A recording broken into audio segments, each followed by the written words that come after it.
Hey guys, this is Justin. Hello and welcome to another video. A very special day today because we have the Andor trailer. This has been long awaited. We sort of got a pretty long teaser earlier, but this is, I believe they're calling it the first official trailer. I'm going to do this a little bit differently. My family is quite sick right now. I believe it's because I was beefing with some Taylor Swift fans on Twitter and they put a curse on us. So I'm going to just kind of do this live style breakdown, kind of my thoughts on the trailer. I have seen it once already. It looks really good.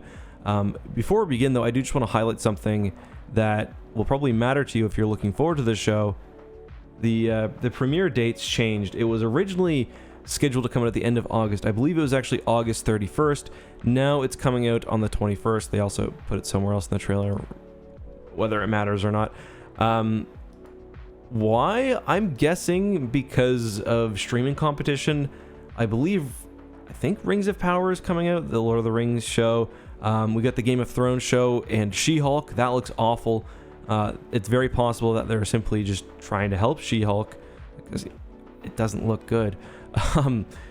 But it's also possible that they're just polishing up special effects and that they want something that looks really great after Kenobi looked not good. It looked okay at times, but I think largely kind of, not great. So with that being said, I'll give my full thoughts and breakdown on the trailer. Just generally, I thought it was really good. This show was not one that I was excited for, but has really quickly been, proving itself differently in my head. The first teaser was phenomenal, and this one was really great as well. And one reason that we kind of, I think, see in this shot is because of the use of practical locations. The volume is great. It offers a lot, especially when making television shows on a budget, but practical locations offer something a little bit different and help keep the show a little grounded. I think that Obi-Wan failed to kind of find a visual style, partially because of an over-reliance on the volume, and I think that the director in that case also wasn't quite sure how to use the limitations of the virtual environment sometimes. I love the shot of sorry, I'm looking at this on a second monitor. I love the shot of the ties kind of just flying over the side of the mountain here. Turn my light on as well. Yeah, I got the huts. Star Wars has always had like the best prop department, and the trend continues. That's all I'll say. Whatever this thing is, looks cool. And on that note, I am kind of trying to figure out what's sort of going on with Andor, how he gets into the conflict. We know that his family was Star Destroyer, obviously, with some fighters. Kind of harkens back to Rogue One. We know that Andor's family were part of the Confederacy at one point, and it seems to me that in what we're seeing here, the planet that they live on has been subjugated by the Empire, and I'm guessing that the males or the young people have been put into service. We kind of get a hint of that later on. This is like a I don't know, mining for minerals or something. We see a machine down here, obviously strip mining the entire planet. Turn subtitles on as well. I love this idea though that the Empire is so complacent that as long as you look like you belong there, like, you can get away with a lot. They don't even think that a street rat, like the people they're subjugating, can hit back. I'm not sure if this is a very young Andor here or if this is no. It could be a flashback, but this is him showing it. Yeah, I think it would be cool to have flashbacks kind of throughout all of Andor's life, because we do know that season 2, and I think they've said just season 2. I don't think there's going to be a season 3. We know that season 2 is going to take place over multiple years.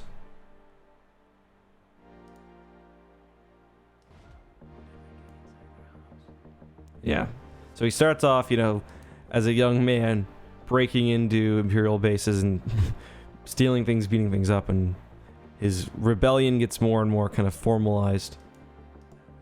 I love how this guy says Andor, like as if he's just Cassian's just some soldier to him. He doesn't even really know how to say his last name properly. I really like that. I really like this character. Knowing nothing about her, I believe we do know her name. I don't know it. But she just seems like she's going to be one of those Krennic, like, conniving, delightfully evil characters. And I just love that she's always just Krennic style. She's always got the Death Troopers with her. And I'm also wondering whether we are going to see Krennic in the show at some point. I mean, you'd think yes. He's such a well-loved character. He's such a good villain that I think it would make sense for them to introduce him maybe at the end of season 1. The problem is we kind of, as with Cassian, we know where his story ends up. We know kind of how he got to where he is, what he does, what his limitations are. Whereas with this Imperial, we know nothing about her other than that she does seem to be kind of in this a similar category of person.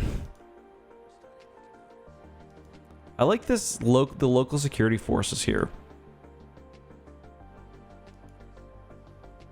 Kind of curious what's going on with that. I'm wondering if this is Braca. It looks like it is based on the uniform that this guy has here. It's very similar to the uniform that the others did in Jedi Fallen Order. Braca is the planet you start off in that game, and they also visited in the Bad Batch, so makes sense that they'd return to it.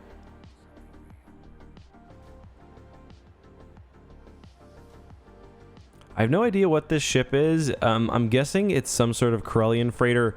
It's got, you know, some of the obvious YT callbacks, like the cockpit. It's you know, very similar to the Millennium Falcon. This boarding tube or the ramp, whatever this thing is, looks just like the Millennium Falcon. The wings, however, the cannon here does not. That doesn't quite match the design language of the YT, so maybe this is some sort of experimental ship. We'll get another look at it in just a second. But I like it. What a savage cloak throw. We see the Partisans. I love the black Partisan X-Wing. I would rock that sometimes in Star Wars Squadrons.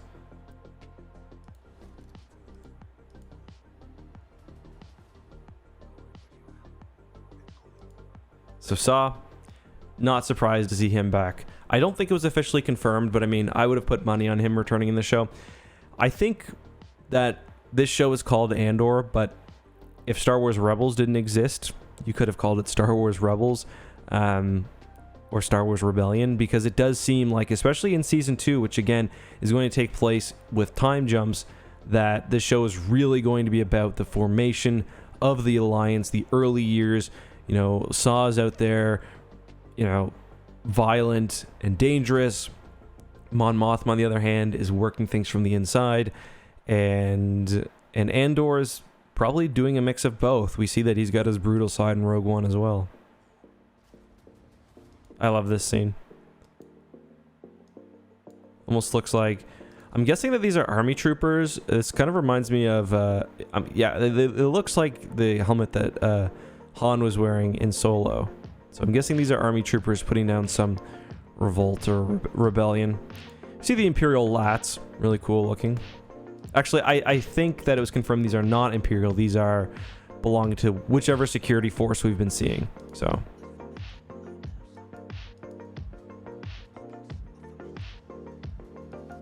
yeah, I'm curious what the relationship is between the security force, which you keep seeing again and again, and the Empire. Are they just the Empire's representatives on this one planet? Is it like some sort of CSA type of thing? Or do they have kind of different motives for keeping people in line, but ultimately kind of the same interest? This is the thing that I'm most excited for.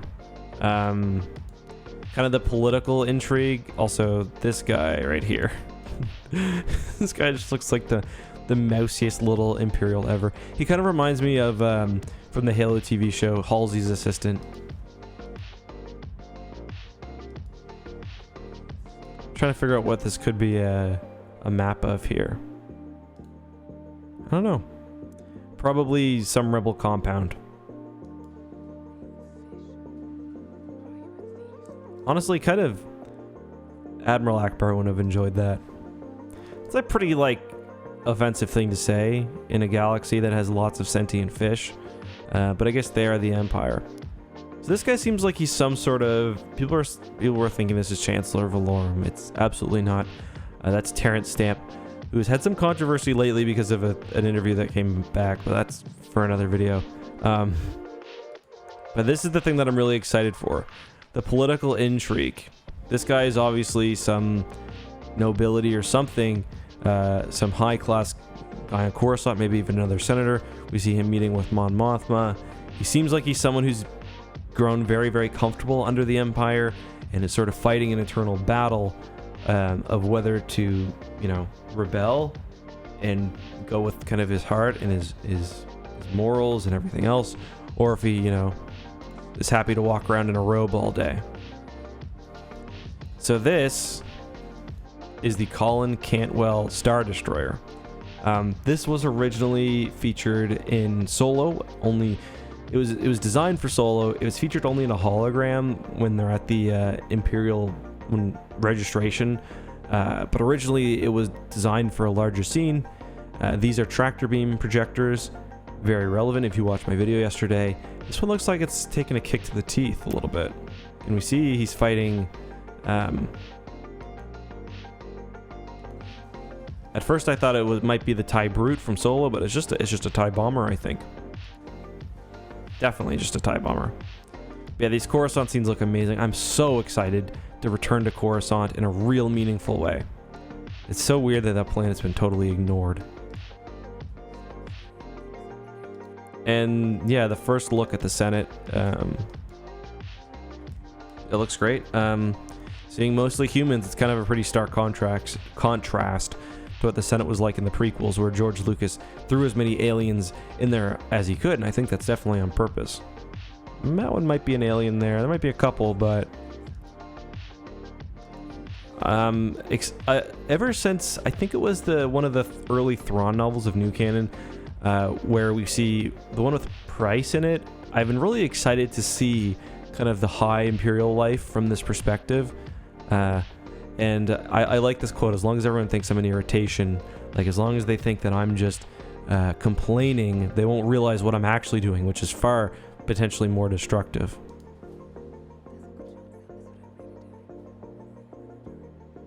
Oh no, sorry, I'm sorry. It was this guy that people thought was Chancellor Valorum.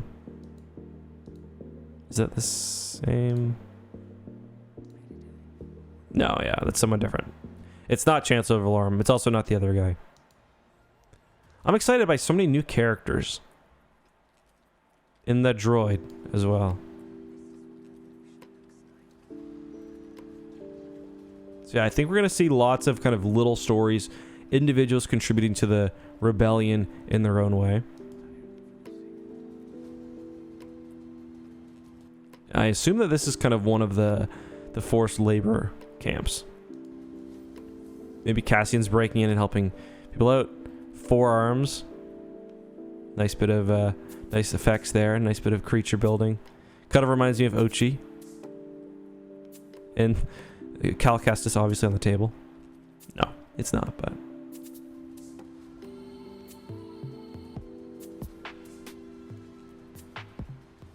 yeah. Great special effects. Looks great. I don't know. I'm really excited for this show. My kind of hype going into Andor was very, very low. But the trailers have won me over, which is the best way. Like, it was... for something like Kenobi, I was never really super excited. The trailers won me over a little bit, but, you know, I thought it'd be an interesting look at the story. But this, I think, has the potential to be something a lot more. This could be, for me, a sleeper hit like The Mandalorian, where I wasn't expecting it to be as good as it was. What do you guys think about the delay, though? Was it done to polish up some special effects? I mean, everything looks great to me. Or was it done for other reasons? Maybe to just avoid conflict with another show, for scheduling, or whatever else. Let me know your thoughts and more down below. Sorry again for this format. Sorry I'm kind of low energy. I got 2 hours of sleep last night, as you can probably see. My kids are pretty sick. Just a stomach flu, but yeah. Thanks for watching. Until next time, be safe, have a good one, and may the Force be with you.